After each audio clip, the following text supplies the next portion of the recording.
Donc, on va présenter le premier livre, Traitement et analyse de données multidimensionnelles. Comme l'auteur est toujours professeur Khaledi Mohamed Khalidine. L'éditeur, c'est Noor Publication. Nous avons l'ISCBN et l'IAN. L'éditeur, c'est Berlin en Allemagne, la langue française. La date de première apparition, le 20 février 2018. Le volume de l'ouvrage est 211 pages environ. Et les points de vente, Amazon.fr, Fnac.fr et peut-être d'autres points de vente. Voilà l'ouvrage à peu près, donc pour voir ce qu'il en est. Voilà. Ainsi que le verso des livres que vous voyez de ce premier livre. La première page, comme je vais les montrer ici, donc cette première page et l'arrière en même temps, avec le nom de l'auteur, etc. Donc c'est la page de couverture du livre. Les informations concernant l'auteur. Le professeur Mohamed Khalidine Khaladi est docteur diplômé en informatique et en automatique de l'ISA de Lyon en France. Il était recteur de l'université Shahid Hamad Khtar. Il était directeur du laboratoire de recherche mixte de l'université Abdelhamid Mahdi Constantine II.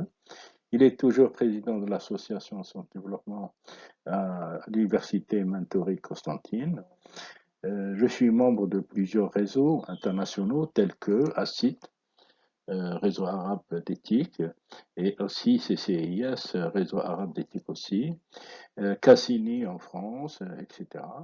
Mes points de recherche sont les systèmes d'information géographique, l'infographie, le traitement d'images et la synthèse d'images, les bases de connaissances, les métaheuristiques, les systèmes complexes, les archives nationaux, l'éthique et la recherche d'informations et bien d'autres choses.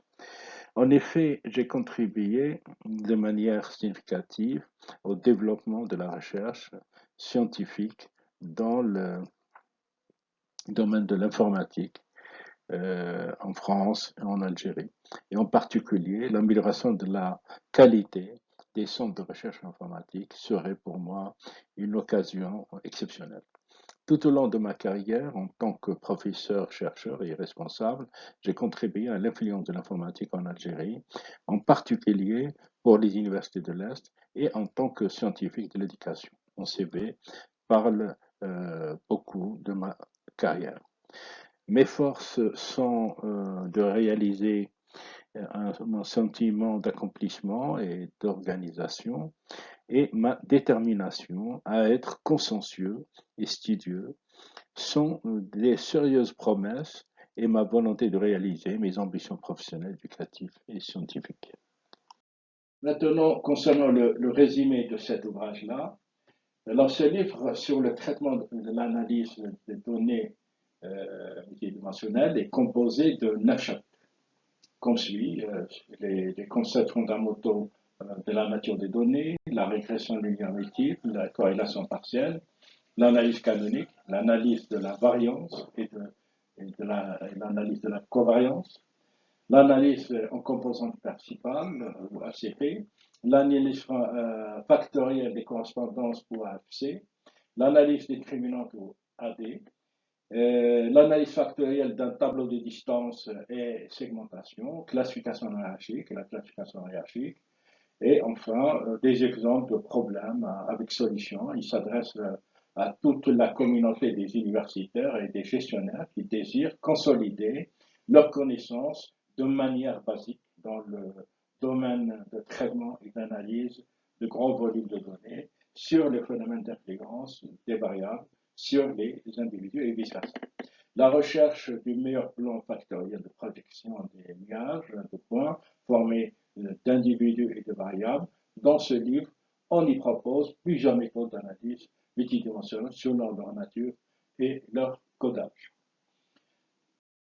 Pour les évoquer, on a donc traitement et analyse de données, régression linéaire multiple et corrélation partielle, analyse canonique, analyse de variance et de covariance, analyse composante principale, analyse fonctionnelle des correspondances, analyse discriminante, analyse factorielle d'un tableau de distance, segmentation, bien sûr, classification, hiérarchique et non hiérarchique. Bien sûr, le schéma suivant donne une idée sur le principe directeur du livre, qui, à partir de la capture des mondes réels, à travers des tableaux de données, création de tableaux de données de départ, on puisse faire des projections des individus dans l'espace des variables et, et la représentation dans les sacs factoriels plus tard par une projection. Et bien sûr, l'expert puisse interpréter les résultats euh, à partir de cette projection-là pour donner quels sont les paramètres influents en fait sur l'ensemble des données. Alors, à vos propos, ce livre a pour but de contribuer à la vulgarisation et de méthodes de traitement et d'analyse de données multidimensionnelles et de mettre à la portée de tout le monde certaines méthodes d'analyse. Pour cela, il va falloir d'abord comprendre que le choix d'une méthode d'analyse dépend de la nature, en quelque sorte, et du codage des données du départ. On décline les méthodes de la plus simple vers la plus compliquée en passant par un chapitre introductif sur la nature des données, leur codage. C'est une préparation pour avoir les moyens nécessaires de compréhension de notre livre. En même temps, c'est un bon ouvrage pour les étudiants de master et d'ingénieurs pour leur donner les outils nécessaires d'analyse et de traitement de données multidimensionnelles qui leur permettent de mieux comprendre l'influence des variables et le choix des meilleurs indicateurs. Le bon manager, gestionnaire et chercheur fondent leurs choix et leurs décisions sur des objectifs plus ou moins longs termes. Seulement, ces objectifs n'ont de sens qu'ils sont fondés ou basés sur des indicateurs influents et solides issus des traitements et d'analyse de données. Voilà.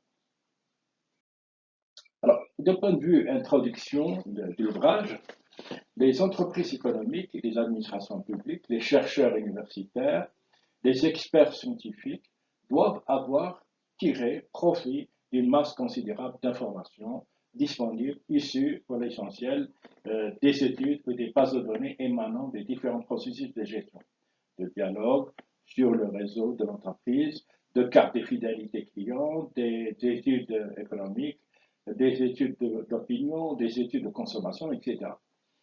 Mais l'exploitation et l'analyse de cette énorme masse d'informations est alors impossible sans un minimum d'instruments plus généraux, dits de data mining ou d'analyse de données, dont notre livre constitue une introduction et une aide substantielle pour tenter de maîtriser cette masse d'informations, pour en tirer des conclusions salutaires pour leur développement et l'amélioration de leur action.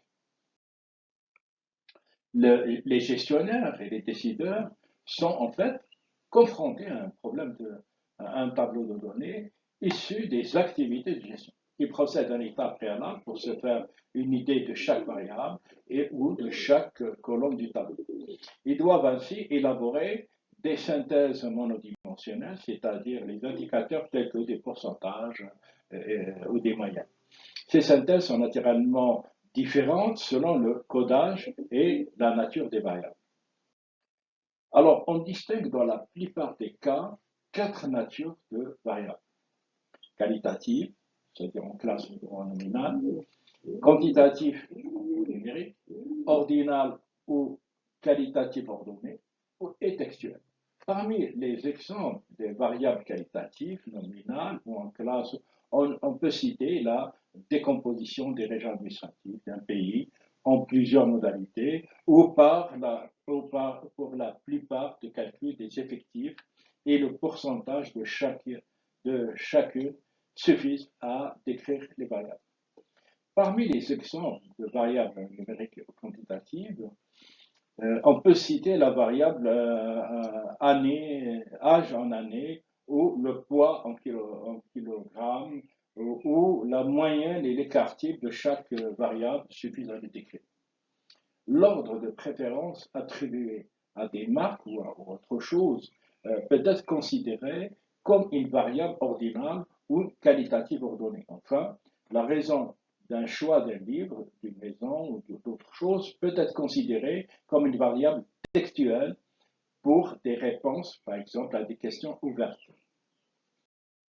Donc, les codages de l'observation, de l'information, sont en fait selon la nature des variables, qu'elles soient discrètes ou continues. Pour les variables quantitatives discrètes, on peut les coder en transformer en variables, classer en échelle nominale et éventuellement ordonner en échelle ordinale. Pour les variables quantitatives continues, on peut les coder sans zéro absolu en échelle intervalle et avec un zéro absolu en échelle ratio. On peut citer quelques exemples d'utilisation des variables comme décision d'achat d'un produit, usage d'un service, oui ou non, un article de recherche que je pourrais lire ou écrire, sur une échelle de 1 à 9, quelle est notre intention d'aller voir un film, de faire une activité, d'avoir un avis sur une prestation ou un service ou un produit, etc. Et à chaque type de variable correspondent des traitements euh, particuliers et différents. L'écart type est très souvent utilisé et analysé en valeurs relatives en comparant les écarts types de plusieurs variables mesurant différentes dimensions d'un phénomène. Est-ce que la différence de variance est principalement expliquée par la différence d'unité de mesure? Centrer une variable est une opération qui consiste à enlever la valeur de la moyenne.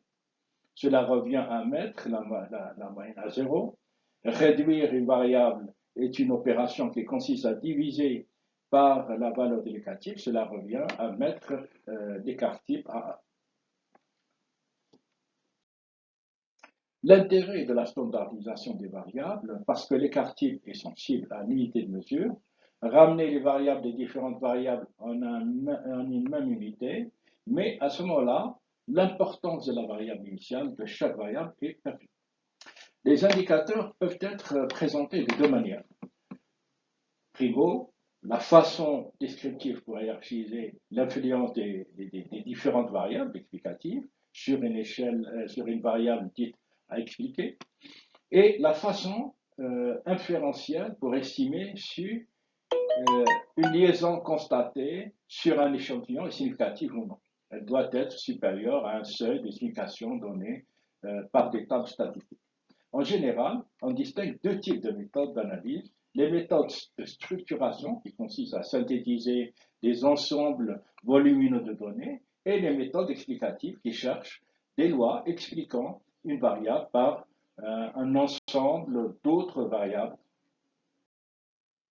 Alors, de ce fait, on va découper notre livre en 9 chapitres comme suit. Là, les concepts fondamentaux de la nature de données, on vient de les citer à peu près, régression linéaire multiple et corrélation partielle, analyse canonique et analyse de la variance et de la covariance, analyse en composante principale ou l'ACP, analyse factorielle de correspondance, l'AFC, analyse discriminante ou ALT, analyse factorielle d'un tableau de distance et segmentation, classification non hiérarchique, classification hiérarchique, et des exemples de problèmes avec solution.